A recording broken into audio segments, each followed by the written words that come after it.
Desde Canadá en español, llega la información que te conecta con tu comunidad.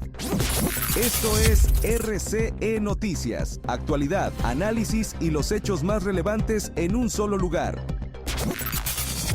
Muy buenas, querida comunidad hispana de Canadá. Les saluda con todo el cariño su amiga Paula Pinzón. Cerramos la semana con un viernes cargado de noticias que van desde los tribunales canadienses hasta los campos de batalla en Medio Oriente. Sin más, arrancamos.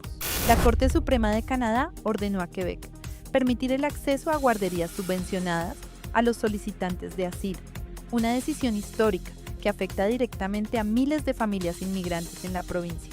Vamos con el informe.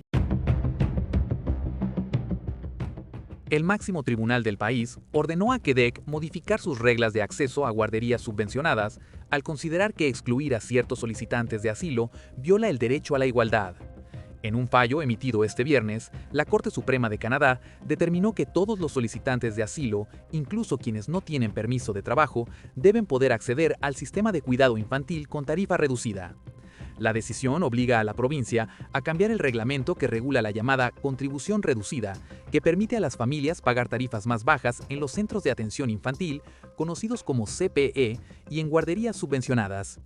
El tribunal concluyó que la exclusión vigente era incompatible con el artículo 15 de la Carta Canadiense de Derechos y Libertades, que garantiza el derecho a la igualdad y prohíbe la discriminación.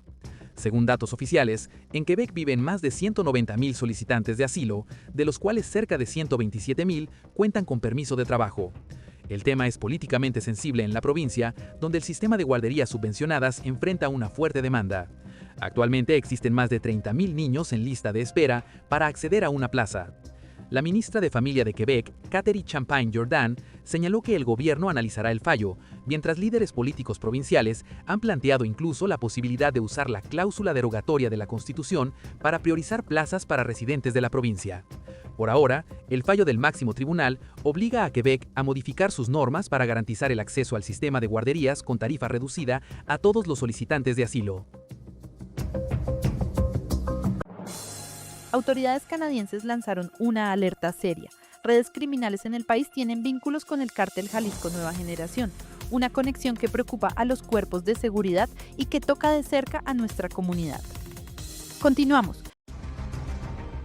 Una incautación récord de cocaína en Toronto volvió a poner sobre la mesa la posible conexión entre redes criminales canadienses y uno de los grupos del narcotráfico más poderosos de México. Durante una conferencia de prensa realizada en enero de 2025, el Servicio de Policía de Toronto anunció la incautación de 835 kilogramos de cocaína, con un valor estimado en el mercado negro de $83 millones. En ese momento, el jefe de la policía, Myron Demkiw, señaló que la droga proviene presuntamente del cartel Jalisco Nueva Generación. Expertos en criminología explican que aunque el cartel mexicano no parece tener una presencia directa en Canadá, sí existirían vínculos de colaboración con organizaciones criminales locales. Según el profesor Valentín Pereda de la Escuela de Criminología de la Universidad de Montreal, lo que se observa son alianzas entre grupos criminales canadienses y carteles mexicanos para el tráfico de drogas.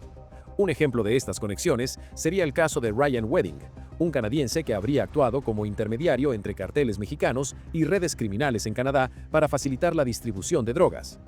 Los especialistas señalan que los carteles mexicanos suelen operar como empresas criminales internacionales, enfocadas en mercados donde existe una alta demanda. De acuerdo con datos de Statistics Canada, en 2023, más de 1 de cada 5 personas en el país declaró haber consumido alguna sustancia ilegal al menos una vez en su vida. Además del narcotráfico, investigadores advierten que organizaciones como el cartel Jalisco Nueva Generación también estarían involucradas en otras actividades ilícitas, como trata de personas, tráfico de migrantes y delitos cibernéticos.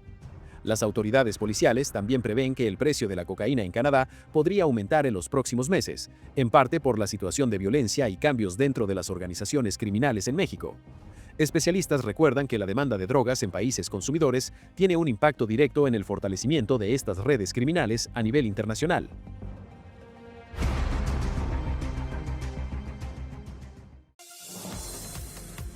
El Mundial 2026 ya se siente en el bolsillo. Los hoteles en Toronto y Vancouver están disparando sus precios ante la demanda creciente.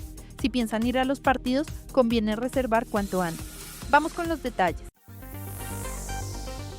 Los hoteles en Toronto y Vancouver están duplicando e incluso triplicando sus tarifas durante los días de partido de la Copa Mundial de la FIFA 2026, que se disputará entre junio y julio en Canadá, México y Estados Unidos. En total, ambas ciudades canadienses recibirán 13 partidos del torneo, desde la fase de grupos hasta los octavos de final, lo que ya está generando una fuerte demanda de alojamiento. En Toronto, algunos hoteles del centro ya muestran precios superiores a los 800 y hasta más de $1,000 por noche durante las fechas de partido. El Hotel X Toronto, ubicado cerca del estadio donde se jugarán algunos encuentros, ya aparece completo para el partido del 12 de junio, cuando Canadá podría enfrentarse a Italia. Otros hoteles del centro, como el Toronto Marriott City Center Hotel y el Fairmont Royal York, también registran tarifas que superan los $1,000 en esas fechas. La situación es aún más marcada en Vancouver. Hoteles como el JW Marriott Park Vancouver, el Sutton Place Hotel Vancouver o el Hampton Inn & Suites Vancouver Downtown alcanzan precios de entre $2,000 y más de $3,000 por noche durante los días de partido. Expertos en turismo explican que este tipo de aumentos suele repetirse cada vez que una ciudad recibe eventos internacionales de gran escala. Además, Vancouver cuenta con unas 13,000 habitaciones de hotel, cerca de 10,000 menos que Toronto, lo que limita la oferta disponible. Ante la alta demanda, las autoridades turísticas recomiendan a los visitantes considerar alojamiento en ciudades cercanas como Mississauga, Vaughan o Richmond Hill y desplazarse utilizando transporte público. La subida de precios también alcanza a los alquileres de corta duración. La plataforma Airbnb incluso está ofreciendo incentivos económicos a nuevos anfitriones para que alquilen sus viviendas durante el torneo. Mientras tanto, comerciantes y restaurantes en las zonas cercanas a los estadios ya se preparan para lo que esperan sea un importante impulso económico. Según estimaciones de la FIFA, el Mundial podría generar cerca de $3.8 mil millones en actividad económica en Canadá.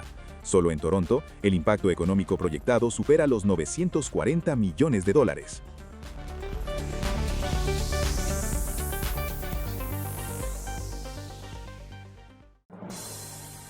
Canadá y Japón firmaron una nueva alianza estratégica en defensa, energía y comercio. Ottawa sigue construyendo puentes con socios clave mientras la tensión global no cede. Continuamos. El primer ministro de Canadá, Mark Carney, firmó este viernes una nueva asociación estratégica con la primera ministra de Japón, Sanae Takaichi, con el objetivo de fortalecer la cooperación entre ambos países en defensa, energía, comercio y tecnología. El acuerdo, anunciado en Tokio, busca modernizar la relación bilateral y ampliar la colaboración en sectores clave como minerales críticos, inteligencia artificial y seguridad regional. Según el gobierno canadiense, la alianza también contempla más ejercicios militares conjuntos en la región del Indo-Pacífico y la posible participación de Japón en Operation Nanook, el ejercicio anual con el que Canadá reafirma su presencia en el Ártico. En el plano económico, ambos países acordaron impulsar inversiones, fortalecer las cadenas de suministro de baterías para vehículos eléctricos y ampliar la cooperación energética, especialmente en el suministro de gas natural licuado desde Canadá hacia Japón. Durante la visita, Carney señaló que esta nueva asociación profundiza la relación económica y de seguridad entre ambos países y abre oportunidades para futuras inversiones y cooperación tecnológica. La visita del primer ministro canadiense es la primera de un líder mundial a Japón desde la victoria electoral de Takaichi en febrero, considerada una de las más contundentes en la política japonesa desde la posguerra. Los conservadores exigen que el Parlamento debata antes de cualquier despliegue militar canadiense en el conflicto de Medio Oriente, una postura que gana terreno entre quienes piden más transparencia al gobierno. Vamos al informe. El Partido Conservador de Canadá exige que el Parlamento tenga la última palabra antes de cualquier posible envío de tropas canadienses al Medio Oriente, luego de declaraciones del primer ministro Mark Carney sobre la guerra que se desarrolla en Irán. El portavoz conservador para Asuntos de Defensa Nacional, James Besan, afirmó que una decisión de ese tipo debe debatirse en el Parlamento y criticó al gobierno por no descartar completamente la posibilidad de un despliegue militar.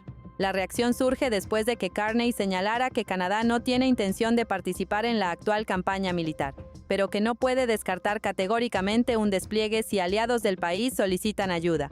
Otro portavoz conservador, Michael Chong, acusó al primer ministro de mantener una postura contradictoria frente al conflicto. Inicialmente, Carney expresó su apoyo a los ataques de Estados Unidos contra Irán, aunque posteriormente aclaró que ese respaldo no era un cheque en blanco y reconoció que la campaña de bombardeos podría contradecir el derecho internacional. Mientras tanto, el secretario general de la Organización del Tratado del Atlántico Norte, Mark Rutte, restó importancia a la posibilidad de una respuesta militar de la alianza, señalando que esa opción no ha sido planteada formalmente. Por su parte, la ministra de Asuntos Exteriores de Canadá, Anita Anand, afirmó no estar al tanto de declaraciones previas de su secretario parlamentario, Rob Oliphant, quien había indicado días antes de los ataques que Ottawa no apoyaba acciones militares que no contaran con el respaldo de las Naciones Unidas.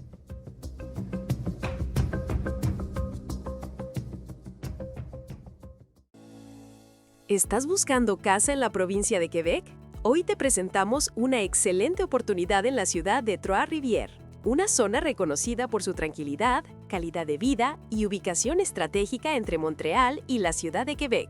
Esta casa de una sola planta, completamente revestida en ladrillo, cuenta con 3 habitaciones, 2 baños completos y un sótano totalmente acondicionado, ideal para la vida familiar o el teletrabajo. Además, ofrece garaje integrado, amplia entrada para varios vehículos y un terreno de 9,000 pies cuadrados, con un gran beneficio. Sin vecinos en la parte trasera para mayor privacidad. Todo esto por $389,000. Contáctanos hoy mismo y agenda tu visita. 514-834-8311. Tu próximo hogar te espera aquí. La tensión entre Estados Unidos y España genera ondas en Canadá, un roce diplomático entre aliados que pone en evidencia las fracturas dentro del bloque occidental. Continuamos. Tensión diplomática entre Estados Unidos y España, luego de que el presidente del gobierno español, Pedro Sánchez, reiteró su postura crítica ante la intervención militar en Irán, calificándola de injustificada y defendiendo que su país no actuará por temor a represalias. Las declaraciones provocaron una respuesta del presidente estadounidense, Donald Trump, quien afirmó que su país podría cortar el comercio con España y que no quiere tener nada que ver con el país europeo. El intercambio de declaraciones ha generado reacciones más allá de Europa. En Canadá, la discusión también llegó a las redes sociales, donde varios usuarios han expresado mensajes de apoyo a España. Algunos canadienses dijeron sentirse identificados con la situación, recordando que Canadá también ha enfrentado tensiones comerciales y declaraciones críticas por parte del mandatario estadounidense en los últimos años. Entre los mensajes que circulan en Internet, varios usuarios han invitado a fortalecer los lazos entre ciudadanos de ambos países e incluso han promovido consumir productos españoles como muestra de solidaridad. Por su parte, el primer ministro canadiense, Mark Carney, ha mantenido un tono prudente frente al conflicto internacional. El mandatario señaló recientemente que el apoyo a las acciones militares contra Irán no representa un cheque en blanco y pidió avanzar hacia una rápida desescalada de las hostilidades.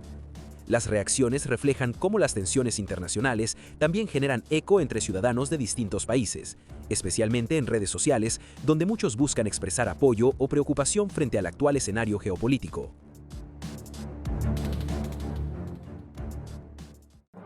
Canadá activó operaciones de evacuación para sus ciudadanos en Medio Oriente ante la escalada del conflicto. Si tienen familiares en la región, el gobierno tiene canales de contacto disponibles. Vamos con los detalles. El gobierno de Canadá comenzó a coordinar evacuaciones de ciudadanos en Medio Oriente ante la creciente tensión militar en la región. La ministra de Asuntos Exteriores, Anita Anand, informó que más de 108,000 canadienses están registrados en distintos países de la zona y que alrededor de 3,500 han solicitado asistencia para salir. Ottawa confirmó que ya se organizó un primer vuelo charter desde Dubái con destino a Estambul, además de transporte terrestre para ciudadanos que se encuentran en Doha hacia Arabia Saudita. Las autoridades canadienses indicaron que continúan evaluando nuevas rutas de evacuación y pidieron a los ciudadanos en la región mantenerse en contacto con las embajadas y consulados. El gobierno reiteró que la prioridad es facilitar la salida segura de los canadienses mientras continúa la escalada del conflicto en Medio Oriente.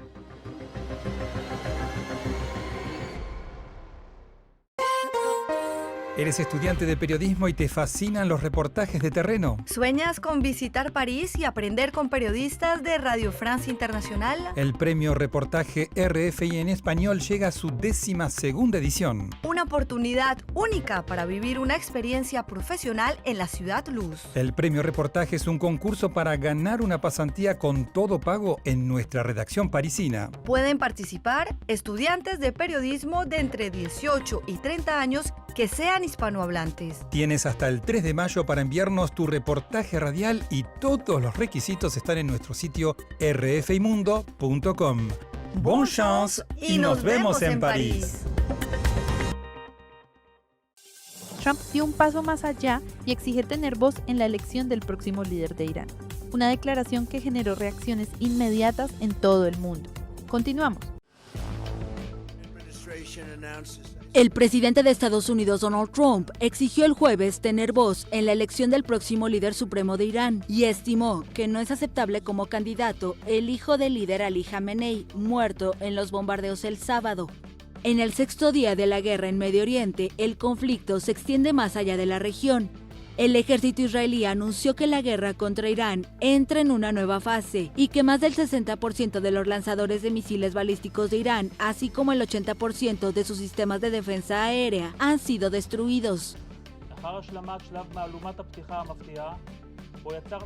Tras completar la fase de ataque sorpresa inicial en la que establecimos la superioridad aérea y suprimimos el arsenal de misiles balísticos, pasamos a la siguiente fase de la campaña, en la que aumentaremos el daño a los cimientos del régimen y a sus capacidades militares. Tenemos más movimientos sorpresa por delante que no pretendo revelar. Perseguiremos a todos nuestros enemigos y los apresaremos.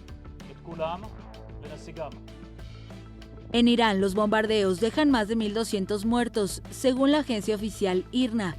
En tanto, Israel informó que Irán lanzó misiles a su territorio y el canciller iraní dijo en una entrevista con el presentador Tom Llamas en NBC News que su país no pide un cese al fuego.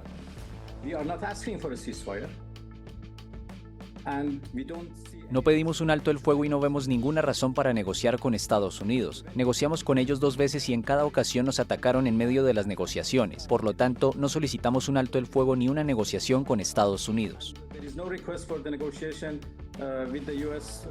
Abbas Araghchi respondió que esperan que tropas estadounidenses lleguen por tierra, ya que confían en que pueden enfrentarles. El gobierno ruso afirmó que Irán no ha pedido su ayuda militar. La República Islámica sigue lanzando ataques a blancos estadounidenses y de sus aliados en el Golfo como Qatar, Arabia Saudita y Emiratos Árabes Unidos, donde ya han muerto más de una decena de personas. Los guardianes de la revolución iraníes afirmaron que golpearon el portaaviones estadounidense Abraham Lincoln, mientras Sri Lanka evacuó a más de 200 tripulantes de un buque de la Marina de Irán cerca de sus costas. En Líbano, donde más de 100 personas han muerto, el ejército israelí bombardeó por la noche el suburbio sur de Beirut, la capital libanesa, tras un aviso de evacuación.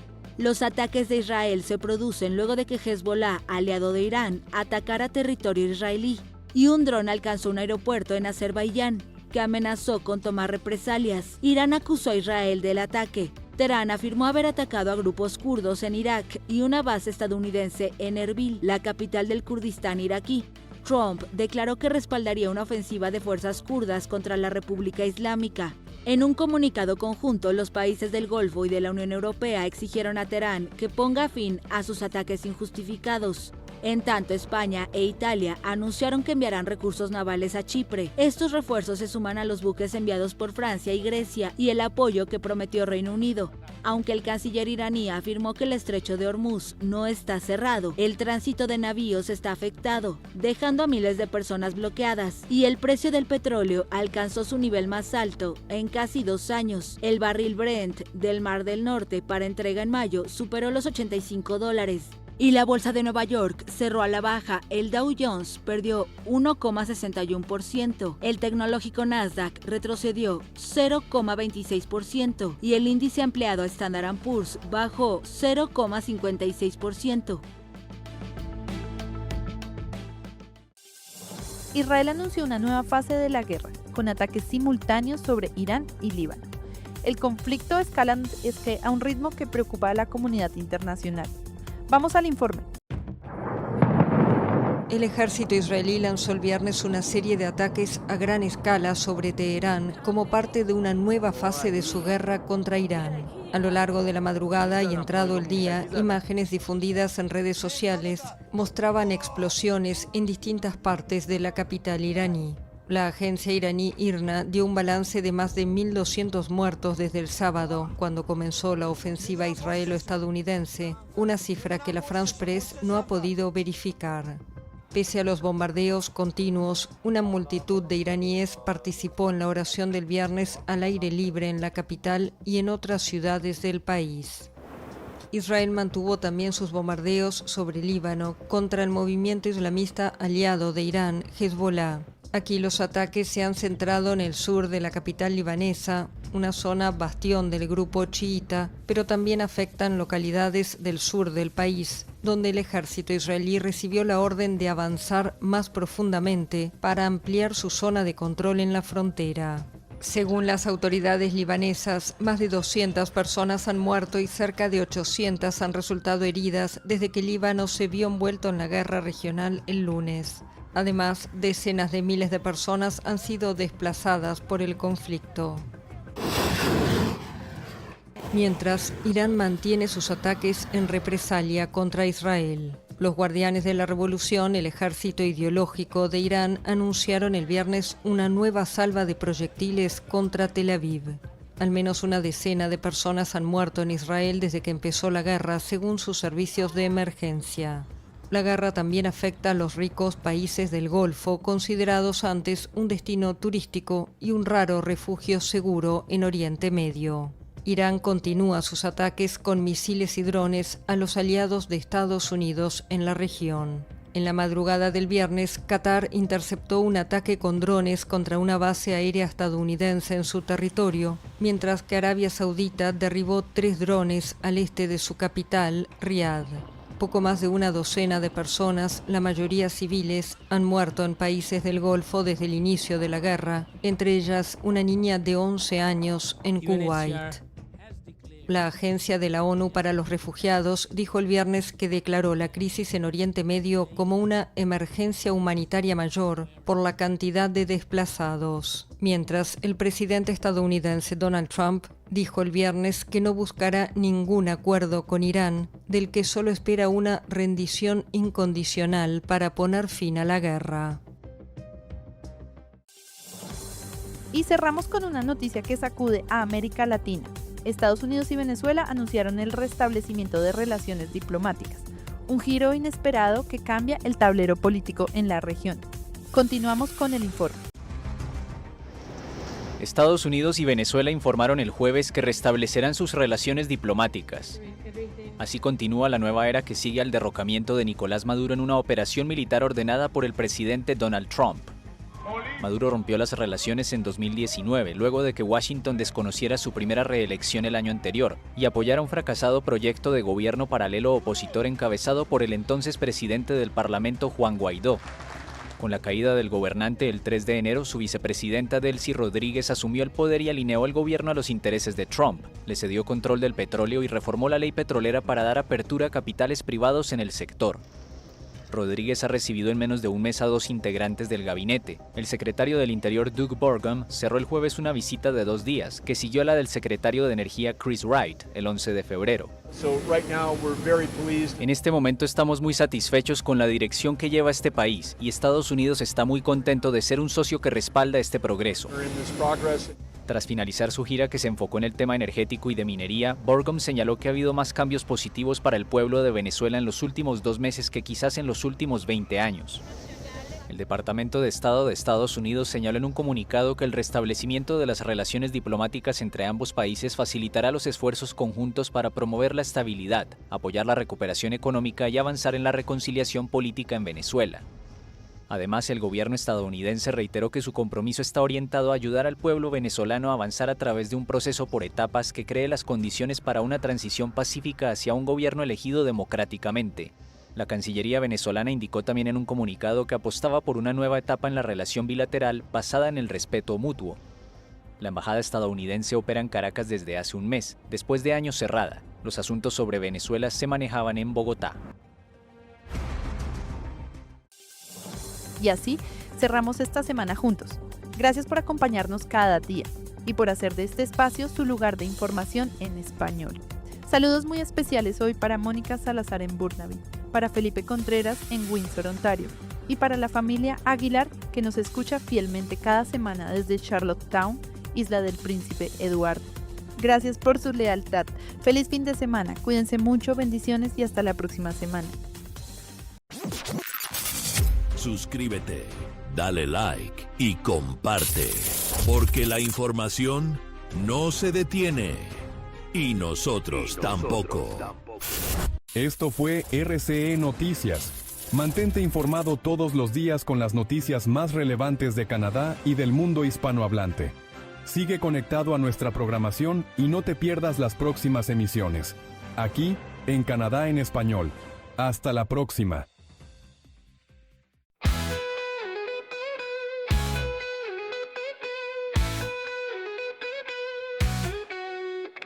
Mi alma vuela sin cadenas ni anclaje.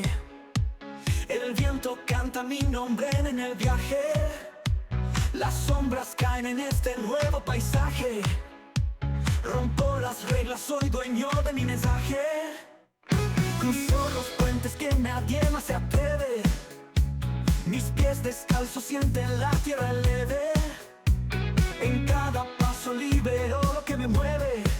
Soy un susurro que la tormenta concede. Mi corazón late al ritmo de un ave. Grita en silencio, soy fuerza que no cabe. Brilla en mis ojos la chispa tan suave.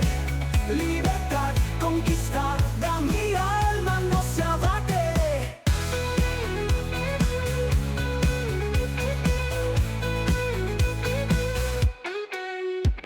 Las viejas leyes se esfuman como papel, quemando angustias que ya no son de miel.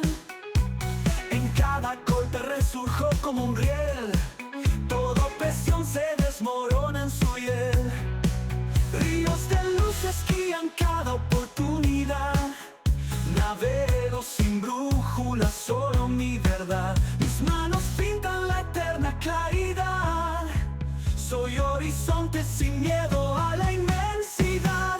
Mi corazón late al ritmo de un ave. Grita en silencio, soy fuerza que no cabe. Brilla en mis ojos la chispa tan suave. Libertad conquistada, mi alma no se abate.